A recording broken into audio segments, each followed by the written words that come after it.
Good morning friends. दोस्तों, हम लोग सीटेट 2023 के लिए मैथ्स कंप्लीट कर रहे हैं, जिसके अंतर्गत हम सीटेट के प्रीवियस ईयर एग्जाम्स के मैथ्स के क्वेश्चनों को सॉल्व करते हैं। तो आज के इस वीडियो में हम लोग कौन कौन से क्वेश्चन सॉल्व करने वाले हैं, आइए देखते हैं। यहाँ पर जो पहला क्वेश्चन है वो सीटेट के 2019 वाले एग्जाम से हमने लिया है। क्वेश्चन कुछ इस टाइप से है। एक बीकर के 3/7 भाग पानी से भरा है, ठीक है। अब बीकर को ऊपर तक पानी से भरने के लिए 16 लीटर, दोस्तों ये 16 लीटर लिखा है, ब्रैकेट में ये लीटर लिखा है, ये यल बना है। 16 लीटर पानी की आवश्यकता है। बीकर की धारिता क्या होगी, मतलब बीकर की कुल मात्रा ज्ञात करनी है। दोस्तों देखिए, हमने यहाँ पे बीकर बना रखा है। सबसे पहले हम समझ लेते हैं, जो भिन्न होता है वो अंश बटा हर होता है। मतलब ऊपर अंश होता है और नीचे हर, जो हर होता है ये उस भिन्न का, जो जिस भी भिन्न का मान होता है वो उसके हर जो होता है वो टोटल मात्रा को रिप्रेजेंट करता है। मतलब जो उसकी कुल मात्रा होती है वो हर होता है और उसमें से जितने भाग का मान ज्ञात करना होता है वो अंश होता है। देखिए आप ऐसे समझिए, जैसे बीकर को कह रहा है उसने, इस बीकर की जो 3/7 भाग पानी से भरा है, तो हम बीकर को 7 भाग बना लेते हैं। 1 2 3 4, देखिए एक भाग ये हो गया, 2 3 4 5 6 7 भाग बना लिया। उसमें कह रहा है वो 3 भाग पानी से भरा है, तो ये जो 3 भाग है ये पानी से भरा है। इसी का जो ये 3 भाग का मान है वो 3/7 है, ठीक है। और ये 4 भाग खाली है, ये वाला 4 भाग खाली है। तो हमने टोटल धारिता मान ली 7 बीकर की, ठीक है। तो बीकर की धारिता हमने 7 मान ली, ठीक है। एक संख्या ले ली 7, उसमें से 3 भाग पानी से भरा है। ये 3 भाग भरा कितना है, ये 3 भाग भरा है और 4 भाग खाली है। या फिर आप ऐसे लिख सकते हैं, जो भरा हुआ है वो है 3/7 और जो खाली भाग है वो है आपका 4/7। अगर 3 भाग भरा है और तो 4 भाग खाली है। अब इसको सिंपली आप ऐसे निकाल सकते हैं। देखिए अब उसने कहा है कि जो ऊपर तक भरने के लिए, बीकर को ऊपर तक भरने के लिए 16 लीटर पानी की और आवश्यकता है। मतलब अगर इसमें भरा जाए तो जो ये मात्रा, ये जो खाली भाग है, इसमें 16 लीटर भी पानी आ जाएगा, ठीक है। 16 लीटर पानी आपका आ जाएगा। तो मतलब जो 4/7 भाग का मान है वो 16 है, ठीक है। 16 लीटर पानी आ जाएगा, इसका मतलब 4/7 भाग का मान 16 है। या फिर ऐसे कह सकते हैं आप कि 4 भाग का मान 16 है। आप ऐसे भी कह सकते हैं कि 4 भाग का मान 16 है। या यहाँ पे लिख सकते हैं आप प्रश्नानुसार 4 भाग का मान बराबर कितना है, 16 है, ठीक है। दोस्तों ये फिक्स वैल्यू नहीं है, ये एक हमने यूनिट माना है, या ऐसे आप कह सकते हैं ये एक रेशियो में माना है, ठीक है। 4 भाग आपका खाली है तो 4 भाग का मान क्या है, 16 लीटर है। तो हमें ज्ञात करना है 7 भाग का मान, ठीक है। हमें टोटल उसकी धारिता ज्ञात करनी है, धारिता उसके साथ है तो हमें 7 भाग का मान ज्ञात करना है। तो सिंपली 4 भाग का मान है 1, तो यहाँ पर 1 भाग का मान ये 16 है, तो 16 ये नीचे चला जाएगा, 4 ये इतने लीटर हो जाएगा, ठीक है। और हमें 7 भाग का मान ज्ञात करना है, तो सिंपली दोनों तरफ हम 7 से मल्टीप्लाई करेंगे, इधर भी 7 से मल्टीप्लाई कर देंगे, इधर भी 7 से मल्टीप्लाई करेंगे। तो यहाँ पर देखिए 7 भाग आ गया। देखिए ये मान भाग में था तो ये भी 7 भाग लिख लीजिए। यहाँ पे 7 भाग का मान क्या हो जाएगा, ये देखिए 16/4 और गुणा 7। 7 से काट, ये 4 से काटेंगे तो 4 चक्कू 16। अब यहाँ पर क्या होगा, 4 गुणा 7 करेंगे तो 7 चौक 28, तो ये 28 लीटर आपका आ जाएगा। जो टोटल मान होगा वो 28 लीटर आएगा। अब इसी क्वेश्चन में अगर दोस्तों हमारे क्वेश्चन का आंसर ये हो गया, ठीक है। जो क्वेश्चन पूछ रहा था धरता उसके 28 लीटर, अगर इसमें कहता है कि वो भरा हुआ मान कितना है, ठीक है। अगर भरे मान का पूछता, देखो 4 भाग का मान 16 लीटर है, तो 1 भाग का मान कितना आ गया, 4 चक्कू 16, 4 लीटर आ गया। तो 3 भाग का मान कितना होगा, 4 3 12, तो ये जो भरे भाग होगा वो 12 लीटर आ जाएगा। या फिर ऐसे कर सकते हैं, देखिए 28 लीटर टोटल है, ठीक है, और 16 लीटर खाली है, तो ये जो भरा हुआ मान होगा ये कितना बचेगा, 28 से 16 घटा देंगे तो ये आपका 12 लीटर आ जाएगा, ठीक है। तो ये 12 लीटर हो गया। इस तरह से क्वेश्चन को हम सॉल्व कर सकते हैं। ओके, तो चलिए नेक्स्ट क्वेश्चन देखते हैं।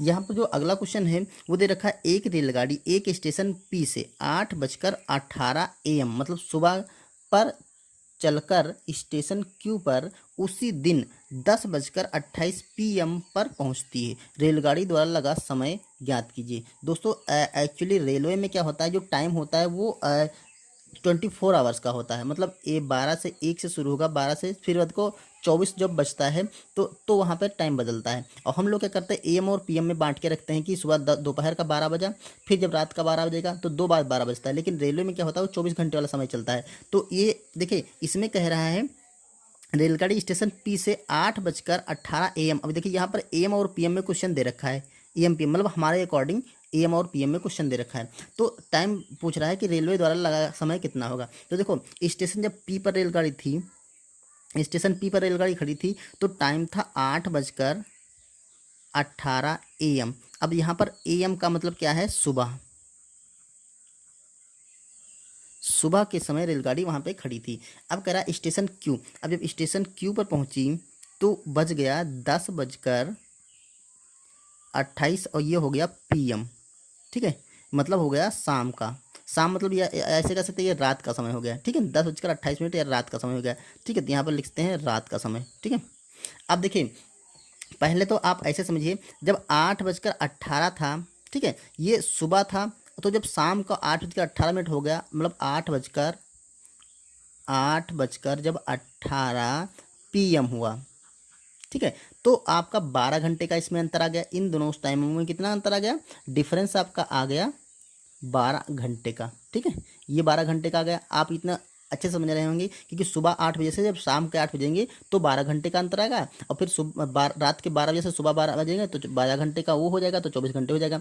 तो यहाँ पर हमारा ये 12 घंटे का अंतर आएगा। ये चीज़ अब क्लियर हो गई होगी। अब देखिए ये 12 घंटे के बाद जब 8 बजकर शाम को 8:18 हुआ, तो 12 घंटे हमारे एक्स्ट्रा हो निकल आए। जो समय उसने लिया 12 घंटे का यहाँ पे ले लिया।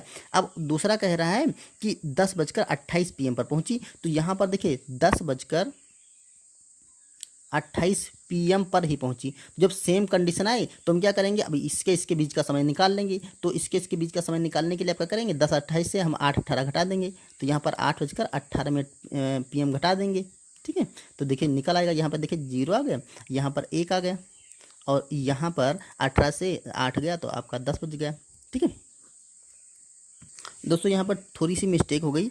देखिए हमने यहाँ पर 18:28 लिख दिया, जबकि यहाँ पर 10:28 है। ठीक है, तो यहाँ पर हम 10:28 कर लेंगे, यहाँ पर 10:28 कर लेंगे, और यहाँ से 8 निकालेंगे, तो यहाँ पर हमारा सिंपली 2 बच जाएगा। ठीक है, 2 घंटे बचेगा। 2 घंटे यहाँ देखिए, एम इसको काट करके यहाँ पर 2 घंटे, और यहाँ पर देखिए 10 मिनट बचेगा। ठीक है, 10 मिनट, तो इतना समय ये क्या हो जाएगा, इतना समय हमें यहाँ से मिल गया।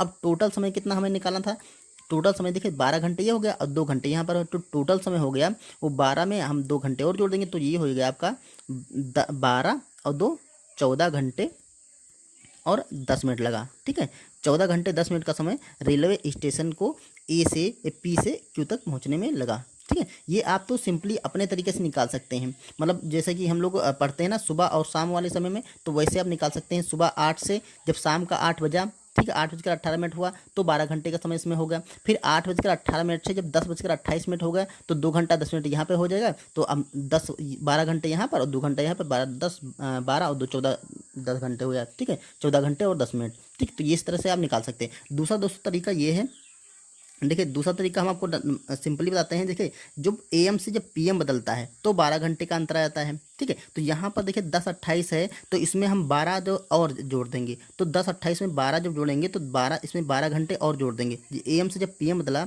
तो 12 घंटे हो गया, तो इसमें जब 12 जोड़ेंगे तो ये हो जाएगा आपका 12 10 22, 22:28 हो गया। ठीक है, 22:28। ये PM AM नहीं चलेगा। जब हम 12-24 घंटे वाला समय लेंगे तो PM और AM नहीं चलेगा। अब उसने कहा है कि देखिए ये वाला समय क्या हो गया, जब शाम को जब गाड़ी स्टेशन क्यू पर पहुंची। ठीक है, ये वाला क्यू पर पहुंची। अब P पर चली कहाँ से थी, चली थी वो 8:18 AM पर। ठीक है, ये स्टेशन P से पहुँच चली थी। क्लियर, तो अब ये अंतर हमें टाइम का निकालना, तो इसको सिंपली घटा दो। देखिए 10 से 8 गया 0 बचा, और 2 से 1 गया तो आपका 1 बचा। यहाँ पर तो 12 से 8 गया, तो आप 12 से 8 गया तो आपका 4 बचा। यहाँ पर देखिए 1 बच गया, तो ये 14 घंटे और 10 मिनट का अंतर आ गया। ठीक है, तो यही हमारा इस क्वेश्चन का आंसर हो जाएगा। अगर आप सिंपली अपने तरीके से लगाना चाहते हैं तो इससे लगाइए, या फिर आप अगर ऐसे लगाना चाहते हैं तो ऐसे लगाइए। दोनों तरीके से आपका आंसर निकल आएगा। चलिए अगला क्वेश्चन करते हैं। देखिए जो अगला क्वेश्चन है उसमें कह रहा है 3.5 समकोण में डिग्रियों की संख्या ज्ञात कीजिए। दोस्तों समकोण आपको पता है, ये जो ज्योमेट्री का क्वेश्चन है। समकोण क्या होता है, पहले आप समकोण देख लीजिए। समकोण जो होता है वो आपका 90 अंश का होता है। ठीक है, जो कोण 3 प्रकार के होते हैं, न्यून कोण, समकोण और अधिक कोण और बृहद कोण, कई सारे होते हैं। तो जो समकोण होता है वो कुल मिला के 90 अंश का होता है। क्लियर, अब कह रहा है 3.5। तो जो 3.5 यहाँ पे वर्ड यूज किया गया, ये आपको पता होगा 3.5 क्या होता है, 3 और आधा। ठीक है, 3 और आधा, तो इसको लिख सकते हैं 3 सही 1/2। ठीक है, 3.5 समकोण है, ये 3.5 और समकोण। अब आपको पता होगा 3.5 समकोण, तो इसको हम पहले इम्प्रॉपर फ्रैक्शन में चेंज कर लेते हैं। तो ये 2 3 दूना 6 और 1 7, तो ये हो जाएगा आपका 7/2। अब समकोण का मान 90 अंश का होता है, तो सिंपली इसको 90 से हम गुणा कर लेंगे। ठीक है, तो आप देखिए ये क्या हो गया, ये इसको काटेंगे तो ये आपका आ गया 4 और 5 45 हो गया। तो 7 से गुणा करेंगे 45 को, तो ये हो गया 7 × 5 = 35 का 5 और 7 × 4 = 28, 29 30 31, तो 315 अंश हो गया। तो यही हमारे इस क्वेश्चन का आंसर हो गया। 3.5 समकोण होंगे वो एक 315 अंश होंगे। आप ऐसे ही कर सकते हैं, देखिए एक समकोण 90 अंश का होता है, तो पहले 3 समकोण का मान निकालिए। तो 9 × 27 यानी कि 270, देखिए 3 समकोण होंगे 270 अंश बन जाएगा।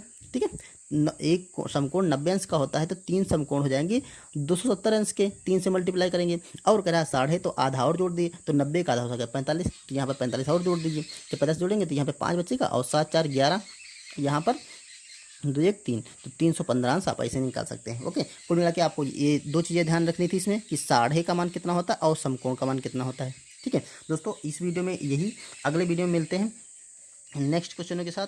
तब तक के लिए धन्यवाद।